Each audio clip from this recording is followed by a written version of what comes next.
Chicago. Hello, everyone. We are here. We're here. We have microphones. All right. My name is Matthew Leffler. Thank you for that introduction, Michael. Let's get to the Chicago Traffic Club. Round of applause. Good. Yes. This is being live streamed. Ken, here's a microphone for you, my friend. It won't interfere. So we have two mics. We have the mics here so you guys can hear us. The mics here for the people at home that are watching all across the world. Supply chain, what moves America. Now, this is initially going to be a conversation about the problems facing the transportation industry, but Craig had a great idea. It should be a debate between two of the biggest brains in the industry. Is that right, Craig?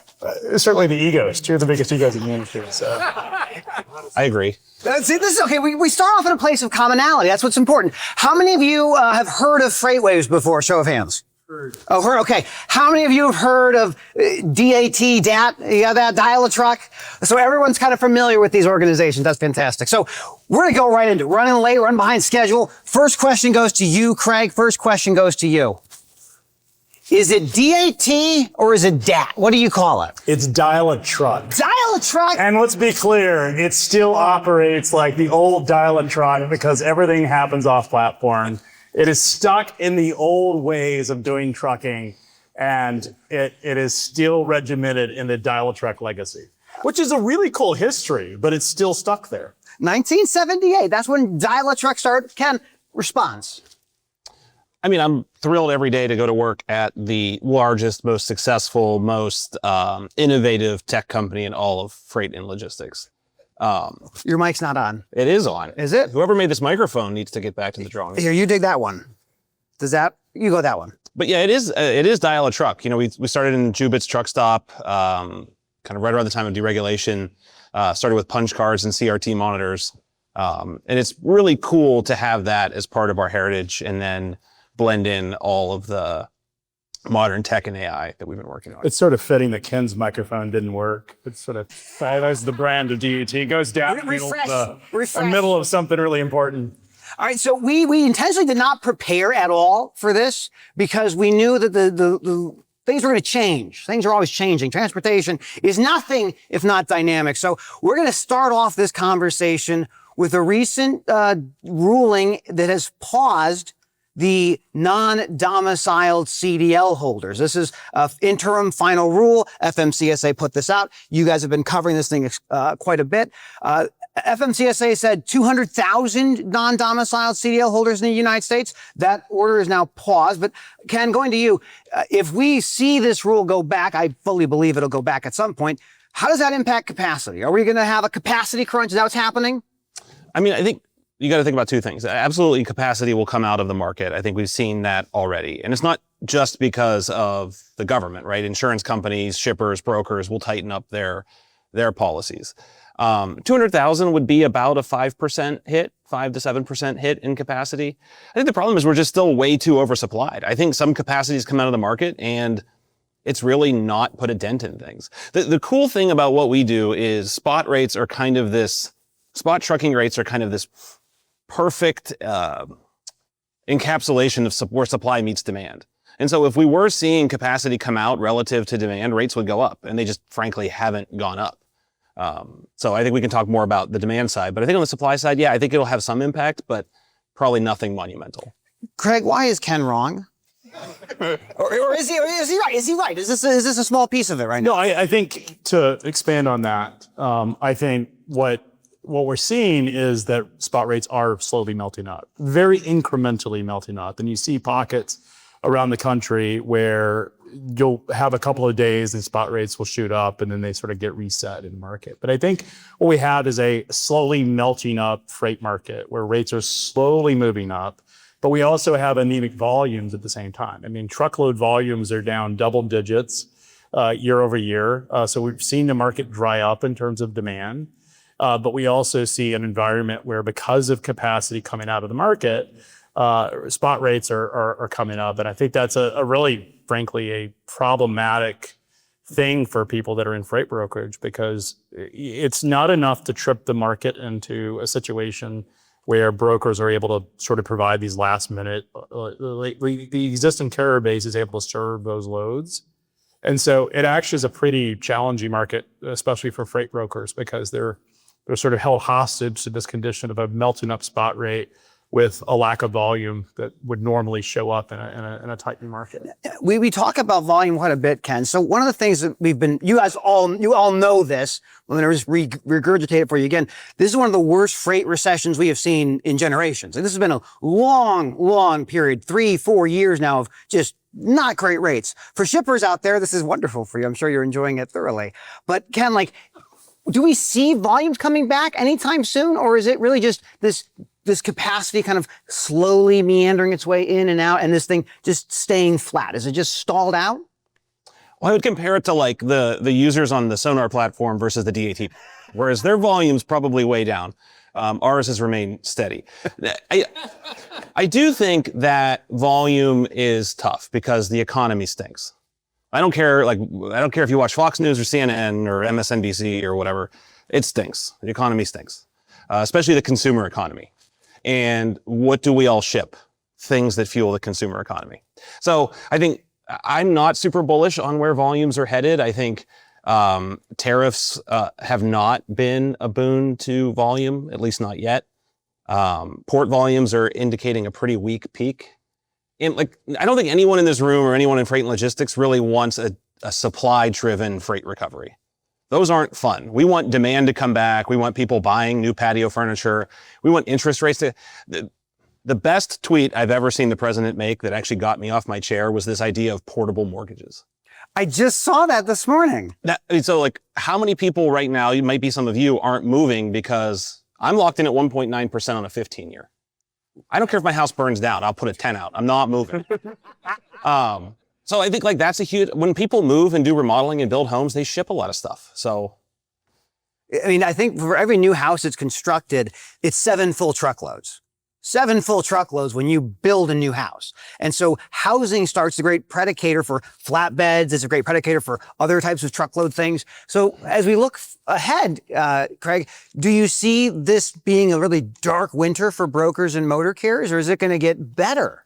Well, I think to respond to what Ken said about volume, it is true that if you're in the contract market, you're seeing a pretty abysmal market, which we have more spot or more contract exposure to what DUT does as a spot platform. So when we think about what motor carriers are seeing is there has been a collapse in freight. This is, if you take our data, if you take Cass's data, if you listen to the earnings reports of all the public truckload carriers, is you'll hear how really bad the conditions are for motor carriers in the market. What has happened is that freight brokers have chased the rates down over the last couple of years, and they picked up an enormous amount of market share. Many of those freight brokers were buying capacity from these non-domiciled CDL, these drivers, these fleets were willing to essentially hire drivers because it was whether it was completely endorsed by the former administration, it was certainly not regulated. And so a lot of motor carriers, in an effort to survive, ended up hiring drivers for this sort of bottomless pit of capacity because and so what happened is that the freight brokers were able to chase rates down and pick up an enormous amount of market share. And that really dried up a lot of the demand for the asset-based carriers. You agree? Oh, go ahead. So the asset-based carriers, I think this turn are going to pick up a lot of that market share because shippers now are wondering. I mean, Sean Duffy just a couple of weeks ago came out and said that he intends to hold shippers accountable for whom they load.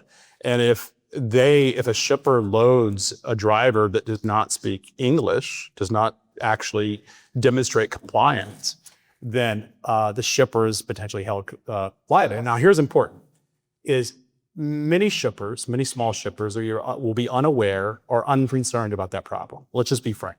Yeah. But you get to the global 2000 shippers, the ones that actually care about their reputation and also care about the consequences, which are undefined at this point, then I think we'll see shippers starting to mandate compliance, and they're going to want to have more direct relationships with asset-based carriers because the asset-based carriers can certify to this driver's actually a English-speaking, you know what I'm talking about back there, right? And to your point about AI not taking over, this is one of the problems that I think these AI tools will have in a brokered environment is, take 10 years ago, a freight broker could easily screen the driver to determine whether he could speak English. Today, with these AI tools, it's going to be impossible because I can have a conversation with somebody who speaks, is Slavic, and they have zero understanding of English, and it will sound as if because of the AI tools, the voiceover will be completely in English, and that's going to create a problem. So I think the larger shippers are going to mandate that the people that they do business with are the asset-based carriers. So I think what will happen is the larger asset-based carriers are actually in a really good position as we go forward because they can go in and demonstrate that they hired the driver. I know they're certified. I think the brokers are the ones that actually get squeezed here. What do you think about that, Ken? You think that's what the future holds in this space? I do. I mean, how many in the room thinks that truck drivers should have to be able to speak English? Right? I think that most folks would agree. And just to interject, that rule, English language proficiency, has been the law since the 1930s. Like, it is not novel. Now, what is novel is that it is a out of service. If you get dinged for ELP, your truck ain't moving. Get a new driver to come pick that up. Yeah, you're kind of beating me to the punch. So who thinks people should maintain their truck and trailer?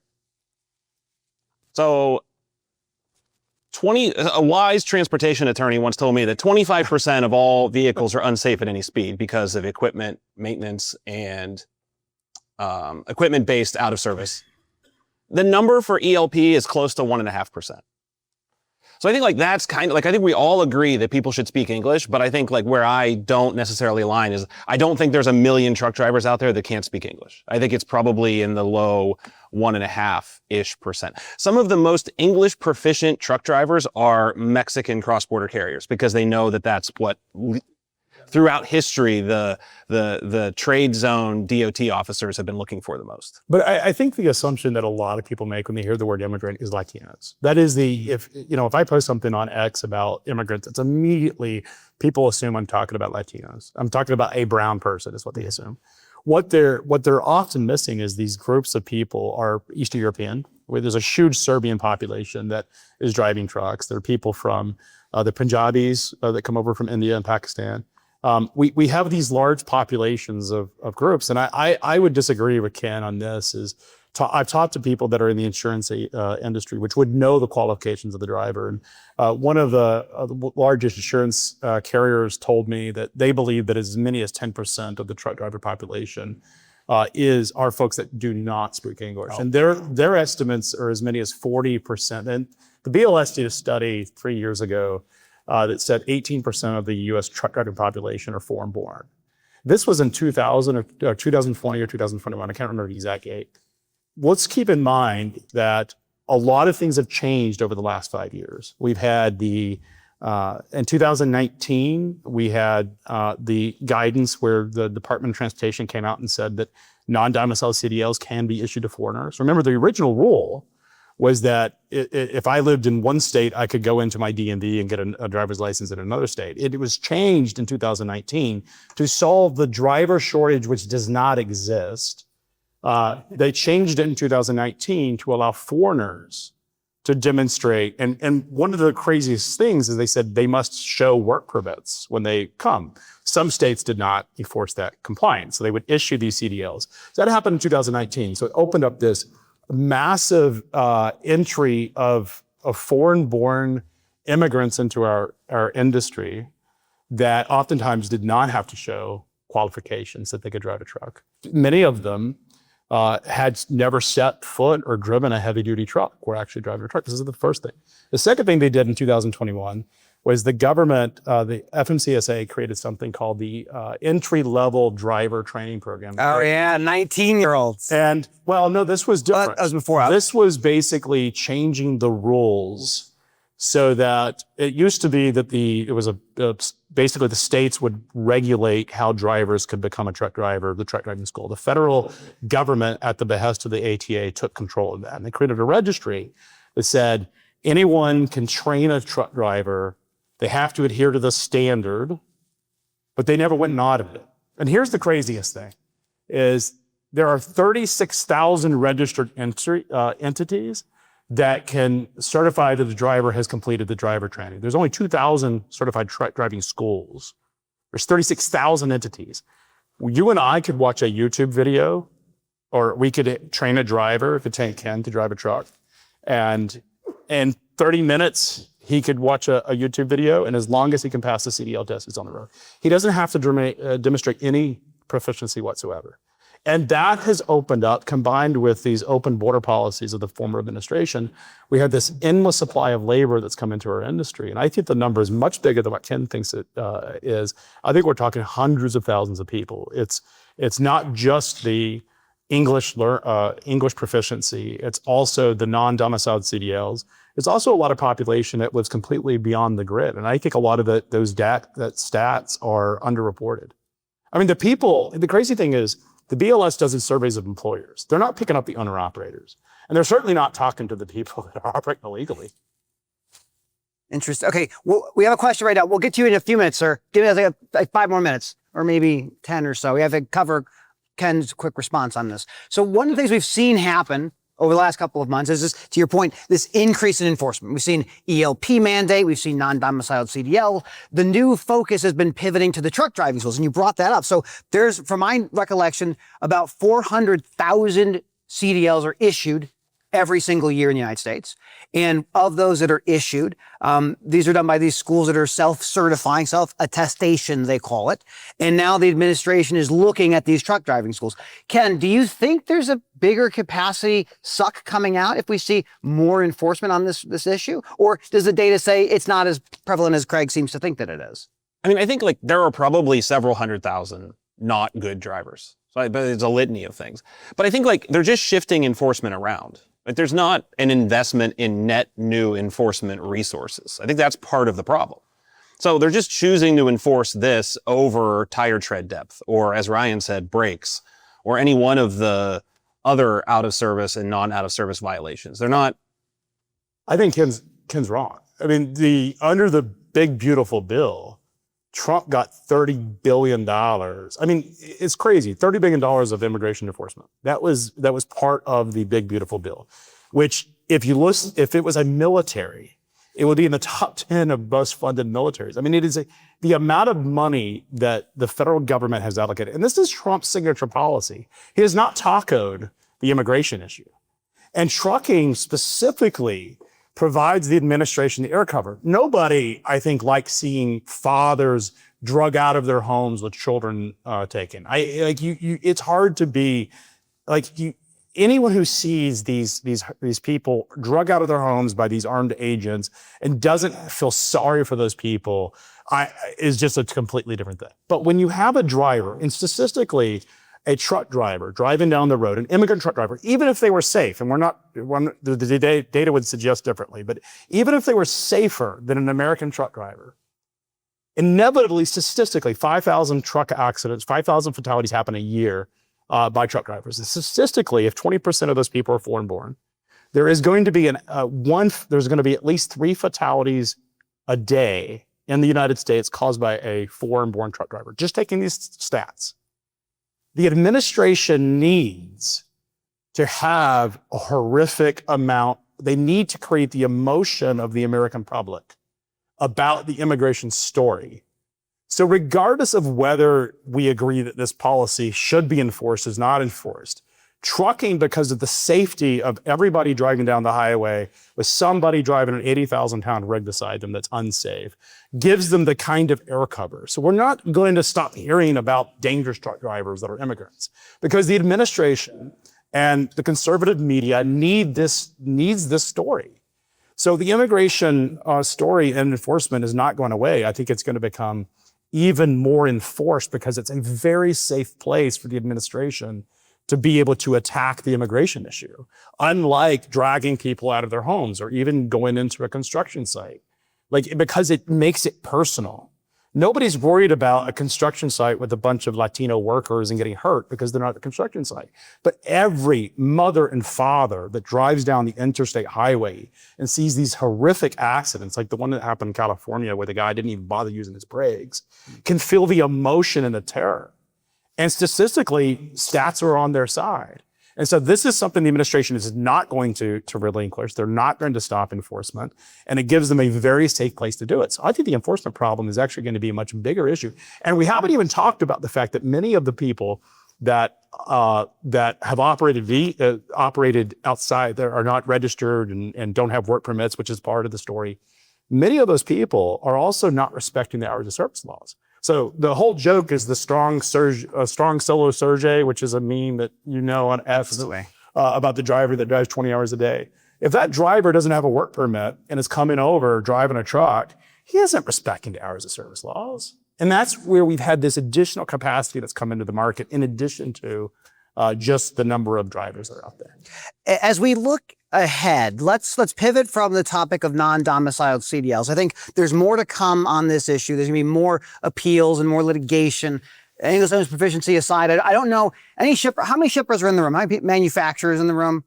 It's gonna be very strange, I think, for shippers to be held accountable for English language proficiency. That's a very difficult path to go. I don't think they have the tools to do that. They're not taking entire tread depth or brake lining. But as we prepare to look into the future, let's talk about some AI for a second. Now, we've talked a little bit about AI, and I think if you can offshore it, you can automate it. I do believe that. What are you seeing as another challenge or innovation, Ken, coming down from the automation perspective?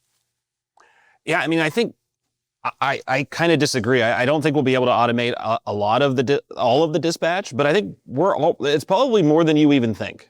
If you're unfamiliar with like the concept of uncanny valley, where something has to just be off enough to once you know it's a robot, then that whole thing is lost to you forever. The fact of the matter is the technology is already so good. A lot of folks don't even realize they're talking to an AI. And what we're actually seeing a lot of evidence of is AIs talking to AIs. So AI dispatchers are talking to AI booking and negotiation agents on the brokerage side. And so I agree, like exceptions are always going to trail us down, and like the spot market and what brokers deal with is always going to be the land of exceptions. But if you look into like a Happy Robot or some of these freight specific AI companies, it's really, really, really good. It's not like dial 1 for freight and dial 2 for intermodal. It's like full on conversations, rational reasoning. And we're seeing some company like C.H. Robinson in their latest earnings release, they're up to 70% automation amongst some of their front end order taking. What I wanted to go with that question and why we're pivoting from this ELP and this non-domiciled CDL is that ELP and non-domiciled CDL are things right now in front of us. Right now we're seeing accidents, we see news, but automation is something that is creeping into this industry. How many of you were in this industry before 1980? Anyone that was before 1980? Before deregulation. There are 3 things that have happened in this industry, 2 that have already happened, 1 that is happening. The first one was containerization. The use of containers was one of the most revolutionary things that had ever happened in this industry. 90% of longshoremen ultimately lost their jobs because of this. But you would never go back. You would never go back to a time before containerization. Then you had deregulation and the explosion of independent contractors and brokers. You've written prolifically about this. 20 years ago, 6% of freight was moved by brokers. Today, it's how much? What percentage at this point? 30 to 50%, depends on who you're asking. It is a, Ken, you may have better data on how. Yeah, it's probably 20% of like over the road, non-private, non-dedicated, 20 to 25. You are all living in the beginning of a new era. You will look back 10, 20 years from now, and this era is the change. It's not just automation of the dispatchers, not automation of the frontline, freight brokers. It is automation of the truck, the manufacturer, the appointments, the pricing. This is something that you can't opt out of, but you can understand it. You can understand which direction it's going. And why I bring this up is because right now there are approximately 2 weeks for anyone in this room to file a public comment on the non-domiciled CDL rule with the FMCSA. You can actually participate in your democracy. Isn't that interesting? And that'll happen again when level 4 and level 5 automation come up. When we talk about autonomous trucks, they are coming. They're running intrastate now. So as I pivot this conversation from the things in front of us, ELP, non-domiciled, this pathway of automation, Craig, what do you see the future? Maybe not tomorrow, maybe the next couple of years, maybe in half a decade. What do you think is going to happen to this industry? Well, I think it's going to, look, brokers are going to have no choice but to take margin and cost out of their business. And I think that's why they want to use these automated AI tools. And I think, the gentleman in the back who I'm sure has some thoughts on this, but I would disagree with what you had to say about people not wanting to use AI and it's never going to hit, because ultimately I think this is very similar to the internet conversation. Younger people are going to prefer, we hire people right out of college and they don't know the difference between not using ChatGPT. They were able to blend it. They cheated their way through college using an LLM, which is amazing because those are the people that we want to hire because they don't see it as a different, they naturally evolved it as part of their life. And I think younger people, just like I prefer to book my own airline tickets. My dad, before he sold his company, had not ever booked his own airline ticket because he had his executive assistant, even as much as 2 years ago. Like he had to learn how to use Travelocity or Kayak. And I think younger people, and I would, if somebody, like I have an assistant finally, I can't stand someone booking my airline ticket or my hotels. I want to do it myself. And I think there's an empowerment that does come in with this technology and it's going to get better. Remember 3 years ago, if you asked it to, there's that Will Smith eating pasta video. You guys have all seen it? It's really weird. You go back 3 years ago, look at that video now because every iterations of AI has gotten much better. And it is impossible. It is very hard now to tell if something's legitimate. There are videos that you're like, wait a second, did that actually happen? And you now ask yourself, is this real? And that's what's going to happen. It's easy to digitize video, but it's going to be so melded into life. And brokers are going to adapt it because it's going to be, they're trying to drive costs out of their business because they don't have a choice to do it. One of the interesting things I think we should watch is the regulation that we're seeing, the enforcement, I think is inevitable. I think this administration is hell-bent. And this is ground zero for immigration enforcement because it's a relatively safe place for the administration. So I think we're going to see more and more enforcement of these regulations around immigration and trucking. So I think that's an inevitability. But it creates a perverse issue for the driver population long term because it is going to drive the cost up for truck drivers. They're going to be able to gain a lot of wage development. But what we're going to see is over time, it's going to actually accelerate the desire and the need and the investment towards autonomous trucking. When we started FreightWaves back in 2017, there were 30 venture-backed autonomous trucking companies. Today, there are 3. And what's happened is that the technology was so early and so unproven that it just wasn't commercial viable. But over the next 5 to 10 years, the technology is going to get better and we're going to end up in that J curve of adoption. It's not going to happen overnight. We're not going to see driverless trucks that take all the freight off the roads, but we're going to start seeing incremental driverless trucks in the next 5 years. And I think, by the time you get to 2035 and 2040 is about the time that it will be socially acceptable and legally acceptable to have a driverless truck do point-to-point transportation. Yeah, so I call this the burger kiosk fallacy. And you can attribute it to me and send me a royalty if you ever use it. But there was this prevailing theory that, if McDonald's raises minimum wage or, the state raises minimum wage in a state with a McDonald's to $15, everyone's going to benefit. You're going to be able to, work at McDonald's full time and pay all your bills. Well, what happened is they replaced all those folks with burger kiosks. And so I think what's going to happen is, and everyone can get it all out at once when I say it, I think there is a truck driver shortage. Okay, let it out. Come on, Ken, you know better. Well, and then so what I learned at The Ohio State University, which I think Mark called The Ohio University, which is not correct, is that when you have what's called an externality. So an externality is like when you have a power plant that's producing really cheap power, but it's polluting the river. That pollution's an externality. And I think what's happening is we've solved the truck driver shortage by accepting the externality of unsafe roads, unsafe equipment, and untrained or undertrained drivers. So I agree we don't have a shortage in pure economic terms, but if we raised all of those standards, we would absolutely have a shortage. And as much as I hate to tell these carrier groups, Burt Reynolds is not making another dirty, Smokey and the Bandit movie. We're not going back to the halcyon days of, inflation adjusted truckers making 200 grand running over the road. Autonomous will short that gap. I disagree with Ken. There is no truck driver. Wait, hold on. You were so close. You were so close. Cut his mic Take back it, Ken, down before he said it. There is no truck driver shortage. The market, and if you go back to even 2008, we have a chart inside of Sonar. I believe the gentleman from C.H. Robinson also had a very similar chart showing the number of carrier registrations and number of truck drivers. It is very predictably linear. It just goes right up. I mean, the market has never had a problem finding qualified talent. What we are seeing, though, is over the last couple of years is that carriers have not had to offer sign-on. What happens when we have tight labor supply in trucking? There are episodic or periodic driver shortages or capacity crunches. It happens. Like even in the long run, it happens, but they happen short term because economics would dictate that if you can't find a commodity, and unfortunately drivers are the commodity here, when you can't find it, then wages go up or incentives go up. And this is where we see the $10,000 or $20,000 sign-on bonuses that happened back in 2018. And so the market will correct that problem and it will continue to drive wages up. And that's what will correct the short-term labor problem and that quote unquote driver shortage that will happen very short term because carriers will naturally be at. And guess what? Shippers will pay more when it does. I think though, but just the counterpoint to that. So let's just say that we took all of the, what do they call it? OBBB.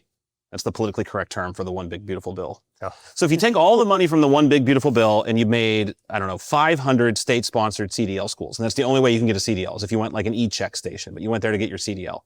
And we raised the insurance limits from what are they today? $750,000 is a minimum insurance for over-the-road motor. So let's raise that to $5 million. Whew. And let's triple enforcement. You would have my language. You would have a short-term shortage. You would have an extreme short-term shortage of qualified drivers to move the freight. But that's an if, like that's not happening. No. But I'm saying but I'm saying if you could go in with your hands and pluck out all of the unqualified drivers, you wouldn't have enough. And so what would happen is you're right. You'd have to pay more people to come into the market. And I just think, as much as I hate to say it, because I don't personally agree with it, I think you have basically a 1 in 66,000 chance. If you drive a car as much as a normal American, you have about a 1 in 66,000 chance of being involved in a fatal accident every year involving a truck. And I think Americans are willing to accept that for like really cheap, the consequence of cheap freight.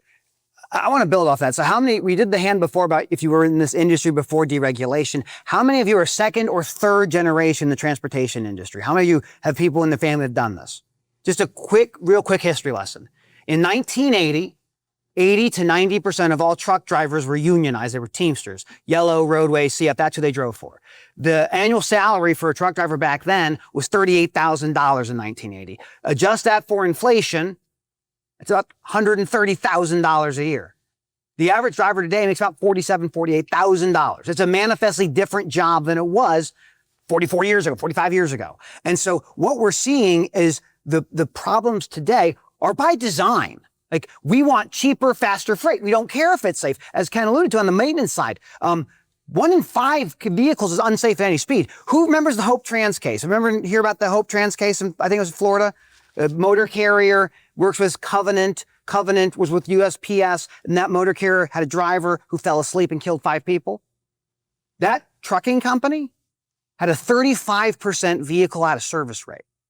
That is 35% of their vehicles that were stopped were unsafe at any speed. So these problems are not new. They're not new. Now, I want to make sure we have time for questions, but I want to go to one last topic as we segue to what next year could look like. Well, real quick, I want to say one thing. That is the government's job to enforce safety regulations. You'd think so. And what's happened is that they have watered it down by eliminating the barriers to entry and making it so that anyone, because of this belief of a driver shortage, that we need to continue to have an endless supply of drivers that come into the market. Many of them are not qualified and should never have been given the keys to a heavy duty truck, ever. And carriers, like you said, the Hope Trans that you just described, should have been taken off the road. 1,000,000%. But it is the failure to enforce that's the problem. And that is what the government's job is to do. I believe deregulation was a fantastic thing for consumers. But there are motor carriers that operate safely. There are motor carriers that operate compliantly. There's motor carriers that have well-maintained equipment. The problem is that we've eliminated the barriers to entry, and we made it so that the guys that cheat, that hire drivers that are unqualified, end up getting all the freight from marketplaces. Well, they don't get it. And from brokers. Well, they transact. But that's the way it works. That's the nature of the business. And the guys that are doing it legitimately cannot compete against the players that don't. And that's the problem. And the government needs to take them off the road. If you did everything right as a motor carrier in the United States, you would go out of business. You can't survive. You can't. Go look at the can't. public earnings of the largest motor carriers who cannot take the risks of hiring these drivers that are not qualified. You have a better chance of getting into Harvard than you do some of the larger asset carriers. If you go apply, they're hiring less than 1% of the truck drivers that apply. And I'm talking to the big mega fleets. Everybody wants the JB Hunts, the US Expresses, the Swiss. ODF. The largest motor carriers are not hiring these guys. It's the guys that are the riffraff at the bottom of the market. And that's the guys that should be put out of business.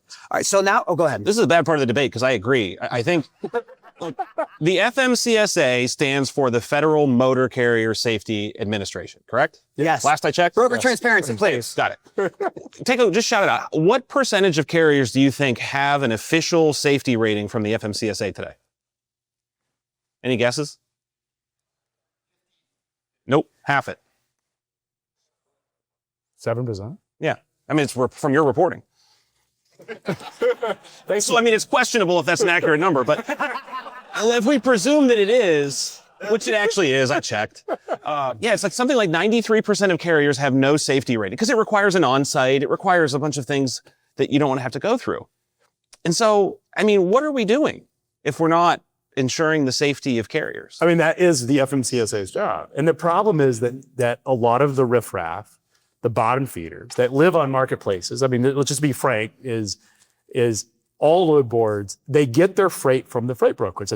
Look, freight brokers provide an important job, and I'm not here to bash freight brokers, because they provide a very important job of creating liquidity in the market, and they provide a high quality of work. The problem is that because of the lack of enforcement and the lack of pulling these guys out of the market, and the fact that you and I can go register a motor carrier, it's easier to register a motor carrier than it is to buy an airline ticket. Like, there's no proof.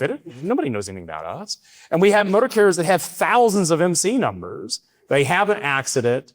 They kill somebody. There was actually one in California where the horrific video, there's a video now floating around where somebody went by the yard where that trucking company was based and showed that those trucks were being rebranded and those same drivers are showing up. That's a travesty. Yep. It's a safety problem, and it should piss you off. If you're in trucking, that should make you angry. These people plowed and killed family members. And that is the problem, is our industry has a responsibility, and our administration of the FMCSA has a responsibility, and it's done a poor job. And look, we can get into freight fraud as well, because the same things that allow those things to propagate also are the same reasons that we have a plethora of fraud happening in our industry. I thought there was no fraud. Highways here. Highways trying to prevent it. All right. Where is Highways? I want to start getting ready for some questions from the audience, but I want to just wrap up to give an example of what Craig just mentioned. The ELD mandate came about in 17, 16, right around that, 18. There's over that's self-certification. So if you have an ELD, that manufacturers fill out a form and they self-certify with the FMCSA that they are adequate to be so many people use. About 1,000 of them. There are over 250 that have been revoked as ELDs in this country. So on average, it's between 2 and 4 per month are no longer available to be sold to motor carriers. This is the challenge with a deregulated industry. It means that the barriers to enter are limited, and the problems for fraud. It's not the deregulation that's the problem. Rates should be floated freely. People should be able to transact on all the marketplaces. That's not the problem. It's that the FMCSA has not been it's underfunded, under-resourced, underloved. I mean, we've had 3 administrators that have come and gone in the last 2 years? There's been more FMCSA administrators than quarterbacks for the Cleveland Browns. I mean, it is a travesty. And the problem is that, and here's the thing on freight fraud, is the FMCSA, rightfully so, is not chartered to solve security issues. 100%. And so the problem is the industry's like, well, who else? The FBI doesn't care. You have foreign bad actors, and they're all taking advantage of all the inefficiencies.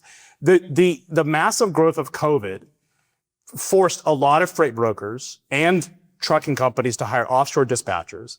And when the freight dried up, guess what those people realized is they knew how to do freight. And they said, hey, I can't make legitimate money doing freight because there's no freight here for me to manage. guess what they ended up doing? They became part of these crime syndicates. And it's a travesty. And the problem is, even if the FMCSA, whose job is to regulate safety, which doesn't do a very good job of it, That's right. they don't even have the right to regulate security. And our industry is massively exposed. What I would say before we open to questions is if you have any interest in learning how to deal with freight fraud and cargo theft, call your congressman or call the people in the traffic club. There's a bill in Congress called CORCA, Combating Organized Retail Crime Act. It's sponsored by over 160 members of the House and the Senate, and it creates a group underneath the Department of Homeland Security to organize information around cargo theft and fraud. It is estimated by TIA to be a 35 billion, that's billion with a B, problem every single year. So there are things that are happening. But before we open the questions, we're really close on time. We're running the best we can. Any final thoughts, Ken, in terms of what we should be excited about? Maybe tariffs go away? What's up? I just want to make sure so I don't get like trash talked on Twitter by Super Trucker and others. I don't actually think there's not a truck driver shortage. Oh, that meme is getting cut. Yeah. I'm making sure of it. That was an illustrative point that I was making. But no, I'm an optimistic person. I do think that if we get into next year, I mean, if these $2,000 checks do go out to the majority of Americans, I think that would be really, really good for the freight industry, kind of inflation be damned. But, I think there are positive things. Capacity, I think it'll probably be a tough winter, unfortunately. I'm curious what Craig thinks on that. But the problem becomes freight broker margins get really, really compressed. More carriers exit. ORs continue to run very, very high.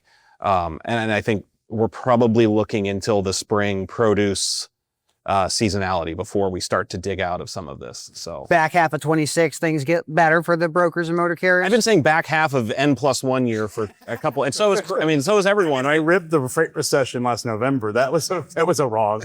Yeah, so I would never live that one down. What are your? I was waiting for Ken to bring that up. well, I was wrong too. So if I embarrassed you, I'd be in the same boat.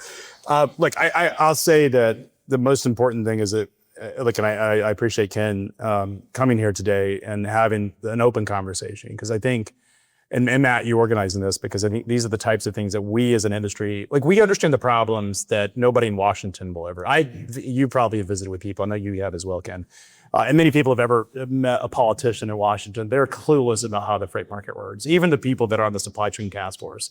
They have zero understanding of the issues and the problems that this industry does. And so I think advocacy is really important. And so we talk about the freight market. There's definitely going to be a capacity washout. I think that's inevitable in the second.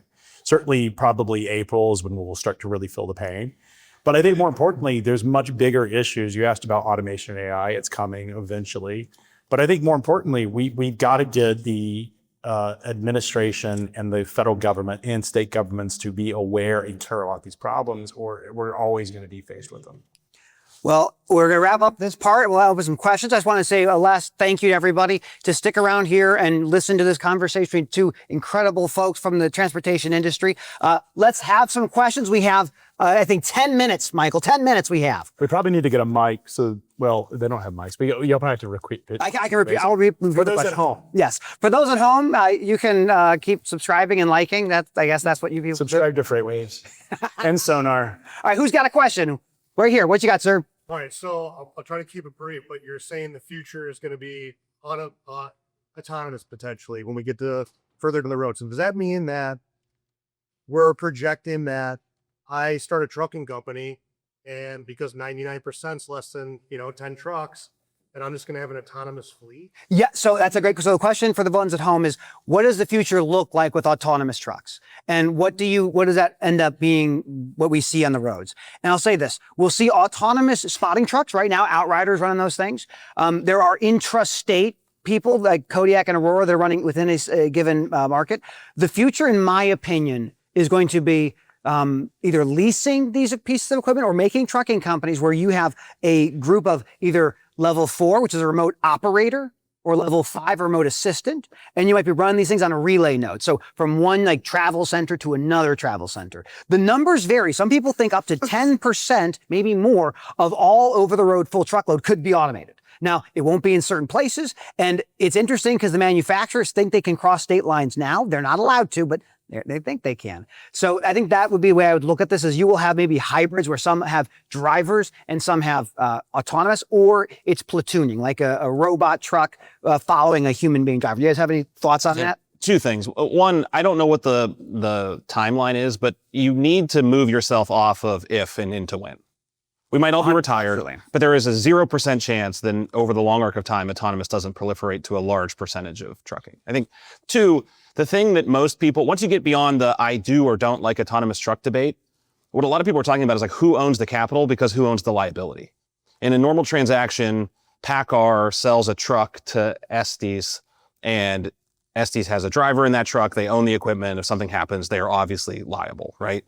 In this new world, you're introducing the technology platform. So if PACCAR sells a Kodiak-enabled autonomous truck to Estes or leases it, and something goes wrong with the autonomous tech, where does the liability lie? That's what a lot of these discussions right now are happening about how that looks in the future. Well, look at what happened at Too Simple. I mean, I live in Tucson, Arizona, right next to Too Simple. When they ran their very first shipment from the Union Pacific terminal in Tucson, and they made the delivery up in Phoenix, and then they blamed, they had an accident, and they blamed the driver when it was actually their technology. And I just kind of gets back to the point of, the brokerages existed because, large percent of the largest carriers, 3% of the market. We're a mid-sized carrier with the 800 trucks. And I agree. I get fired up listening to you, Craig, talk about this stuff because we have to do everything right. When we move from the 300 trucks into 450, you can't escape this. If we get audited, because we're not rated right now, but when we get audited, we need to be prepared for these types of things. And the biggest carriers out there, they can raise the money, they can adopt this. But then we think about the smaller carriers, and if the future is going to be like that, does that mean that there's still that mix out there? It just goes from this guy starts a trucking company, he buys one truck and it's fully autonomous. Is that the way distant future?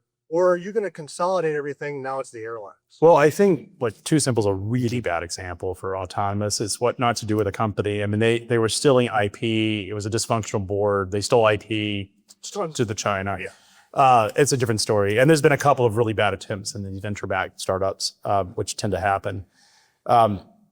Look, I think eventually, and Ken, the one thing I'll agree with that he said is that this is not a matter of if, but it's a matter of when. Like the technology will eventually get there. And when it does, and it's anyone's guess, I mean, people have been talking about autonomous since we started FreightWaves, it's gonna happen in 2020, it's just not there. When it gets there, that I think it will be the companies that have the information, the data, and it will be dominated over time by the larger players. Because the reason we have such a fragmented freight market is the truck driver. The truck driver themselves is the reason this market is so fragmented. Eliminating the truck driver as a variable, you all of a sudden are now competing with big money and big data. And there are very few asset-based carriers that could actually contend this. The brokers, I think, C.H. Robinson may end up winning the battle because they have the customer. Like freight brokers are better than I came from a big asset carrier. We suck at anything but dealing with maintenance and hiring drivers. That was the only thing we were good at that was better than a freight broker. Freight brokers are better at getting freight, marketing their business, and dealing with data. And I think it will be big money meets big data are going to be who the winners are. And so the good news is you have at least a decade to worry about that problem. All right. Question in the back. We got you, man. What you got? I would like to see hands for how many people attended either high school or college graduation parties this year or next year. Anybody in this room attended a high school or college graduation party with their friends? With their friends? Get a friend, a colleague who attended a high school or college graduation party. Does my son count? He's my friend. Can you talk to any of your friends or their kids about becoming a truck driver? Did you talk about within the 3-year period making $16,000? We all complain about capacities, but I don't see any of you talking about putting drivers in the seats domestically when either your children, your nephews, your nieces. Because it's a bottomless pit of capacity coming in. That's the problem. I understand that, but we complain about capacity. Where are the truck drivers? Ace may say, where are the truck drivers? But how often are we as citizens saying, how are we going to handle that with the general public when we are not trying to convince our kids who don't know what to do to get behind a truck and become a truck driver? That's part of our problem as a culture. No one in this room wants to say, well, that's a shitty job.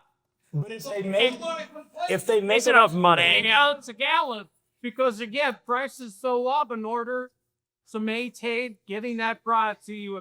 What I'll build off of that is, like we talked a little bit earlier, driving a truck is not what it used to be. I've seen posts on different platforms of $18 an hour to be a truck driver. You can go work at Costco or McDonald's and make more than that. If I was going to tell people about this industry, what jobs you should look at investing in is being a mechanic. Reality is autonomous trucks require way more maintenance, not because they break down, or it's because there's no driver doing a pre and post trip inspection. It will be a human being mechanic that'll have to do that work. And those trucks run longer and they run safer than most over-the-road things, and therefore they need more inspections of all the equipment. So I believe we need to bring shop back into classes, like whether it's shop class or something, but automotive tech or diesel tech was going to be a great job for a very long time. I mean, everybody told her when they had to go to college, that was part of the, you must go to college. That's right. You don't, like, we should be telling them to go get a trade. Learn to code, and then AI came and no one wants to code anymore. Don't be a So lawyer. sure, Don't be a lawyer. they're making 6 figures. And look, we get rid of the bottomless pit of capacity. You will end up in a situation where the market will correct and these jobs become much more attractive. The problem is we have an endless supply of capacity coming into the market and you have nothing restricting that. We're going to end up in a situation where qualified American truck drivers of any racing background that are operating illegally cannot compete with the riffraff.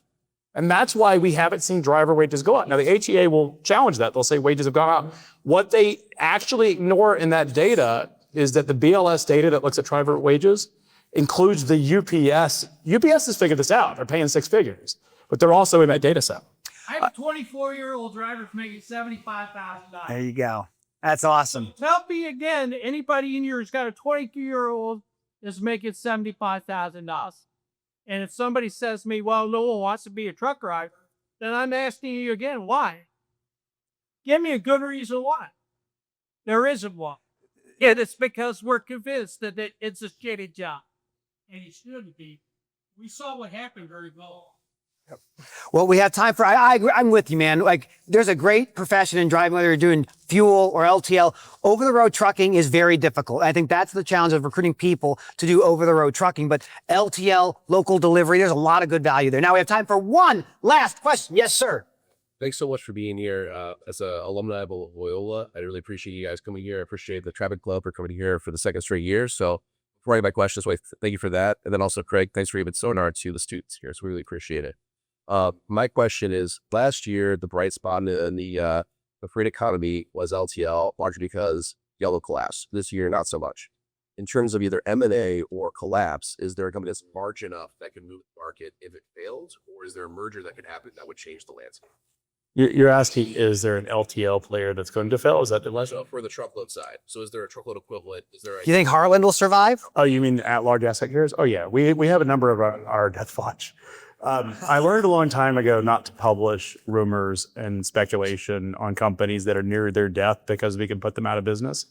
Celadon's probably the use case. They were sort of at a lightning round to find some financing. We reported it, and ultimately, once that board's out, there are a number of large asset carriers that we have really good data that suggests that they're in pretty rough shape.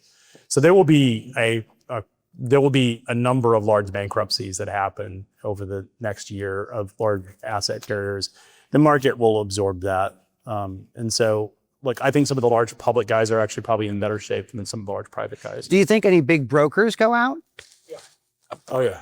Yeah. The brokers is going to be the ones that shock everybody. I think there's some top brokers that are insolvent. You see a lot of consolidation in these markets, like, when WEX and Global Trans merged, or UPS bought Coyote and then RXO bought Coyote. So I think you see this is like when everyone's looking at their vendor lists and trimming it down. So even within like freight tech, I think it's going to be a very long winter. But yeah, I think brokerage is probably going to be more susceptible to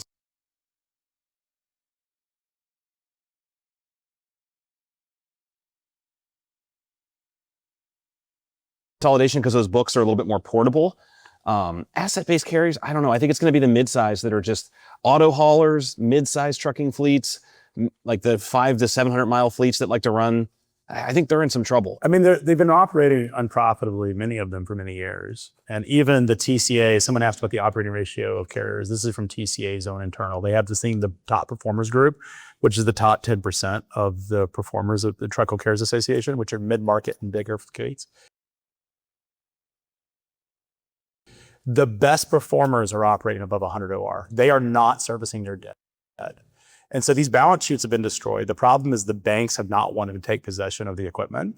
And that's the reason they haven't put them out of business. But if we see a firming in the market and all of a sudden the equipment becomes more valuable, then I think we'll see a lot of situations where banks will pull them. And just in general with merger. And one last point. The Yellow had 9% of the LTL business. There's a massive moat around LTL. There is no such moat in truckload. And there is not a single truckload carrier, including Knight Swift or Schneider, that could go out of business that would change the trajectory of the trucking market. I mean, we saw 17,000 CDLs removed from California. Enforcement will be the thing that changes the trajectory of the market, not a big bankruptcy. Because those drivers of fleets end up restarting. And I think we're going to see a lot more deals in general. Mergers and acquisitions, absolutely. We already see it in brokers. Yeah. I mean, a lot of these are companies that shut down and basically just hand the keys over to another company and say, assume my debt, and I don't have to file back. I have a really good friend who just bought a technology company. What was it? Convoy he bought? Was that right? Yeah. Yeah, they paid $250 million. So I think a lot of people who've been waiting to do deals in 25, the market didn't look so good, so they waited until probably 26. We'll see a lot of companies doing, maybe their new private equity folks getting involved, their roll-ups happening. We'll see some big activity next year. That is all the time we have, everybody. That's it. That's it. Thank you. Thank you for coming. Thank you for having us. Thank you, Ken. Thank you. You so bad. Good job, man.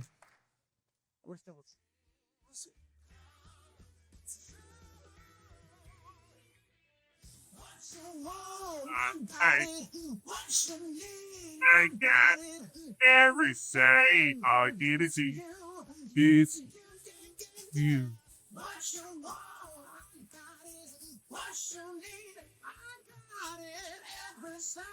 Don't give it to you. Give it to you.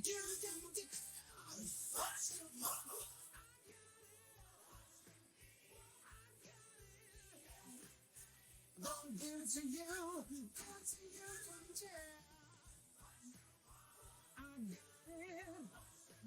I got everything.